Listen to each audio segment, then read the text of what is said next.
parks of every size, the whole kind of universe of park sizes, are there any, not necessarily must-haves, but are there any kind of tech systems, platforms, softwares that most parks could have?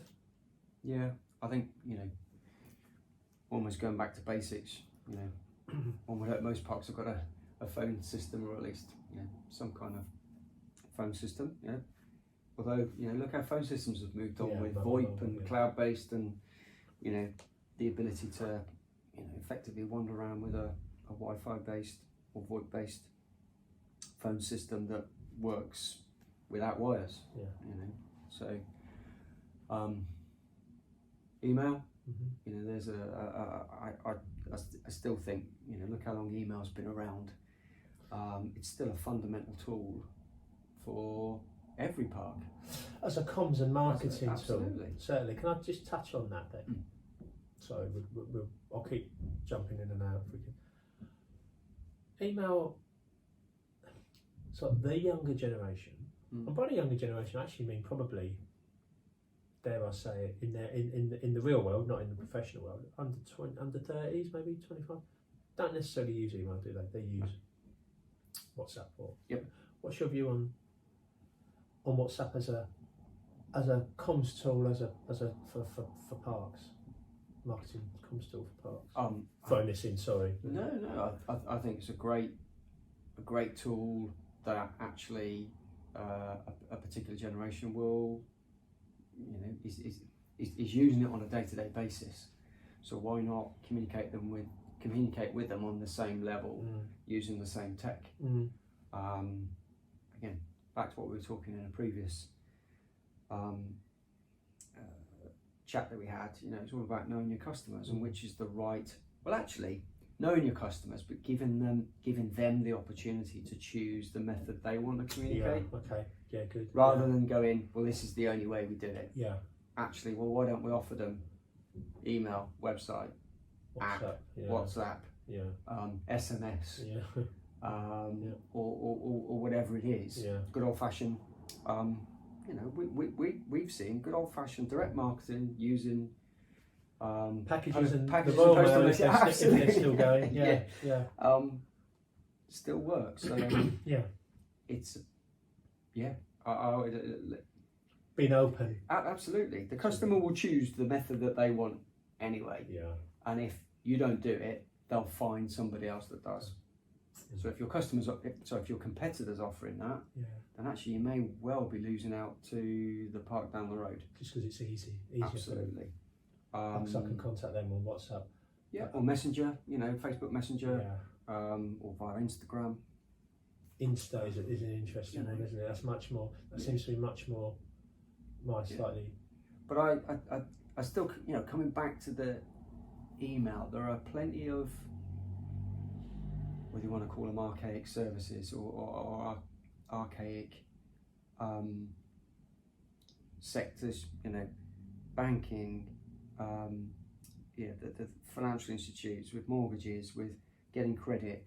The majority of the time you still have to sign a piece of paper, or everything comes via email. So I think there are fundamentals that you don't want to ignore. Yeah. But you want to challenge. Yeah. You want to evolve. Yeah. And explore. That's what I'm saying. And not forget that actually your customers, depending on where they are, what they're doing, what state of mind they might have, and what device they're on, they might be using different tools anyway.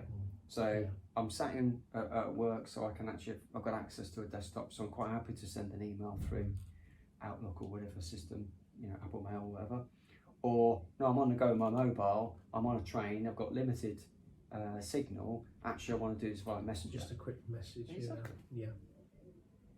Okay, thanks for that. So, phone, email, comms layer. Those two are kind of more historical in inverted commas. Comes out. What else would you get from a text? I think the obvious one is the website. Yeah, everyone has to have a website, right? Yeah, pretty much. I think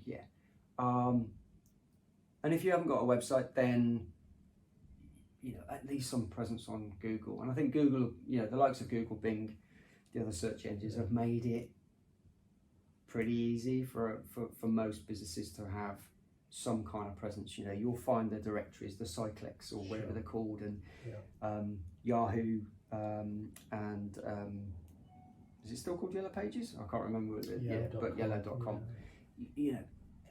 If you can't find a website, you will invariably find a reference to a business through one of the directories. So, but yeah, at least making sure that you've got some kind of presence, an online presence, and as we've seen, clients that we work with, from the very basics of having a very simple Squarespace or Wix website, right the way through to, maybe they've dabbled a little bit for the smaller guys with building their own using WordPress or something like that, bought a theme and off they go, or they've got a mate that's built it for them. That's great. But then I think the opportunities to take it to another level with scaling that kind of digital presence. Thinking about how that we tend to think internally about, okay, there's a website, but actually this becomes more than a website. It's actually a content repository. It's a mechanism to be able to take information, content, and push it somewhere else, or to store it in another place, or share it with this application. So don't just think that your website is an entity that sits on its own. We're actually using web technology to power websites. We're using it to power apps. We're using it to power digital signage, as well as push content out to social media. That's actually a clever reuse, absolutely multi-use, deduplicating effort, time, cost. For those that have got that kind of take a dictionary out, we often describe this as a headless CMS.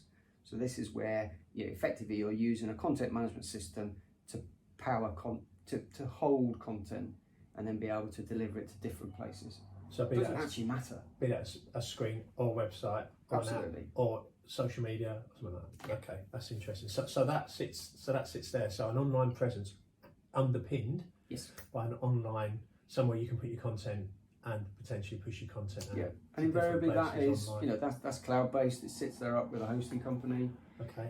And you pay a subscription to get access to that. Absolutely. So you've got your hosting fees or whatever. You may have a developer that is building those sites for you.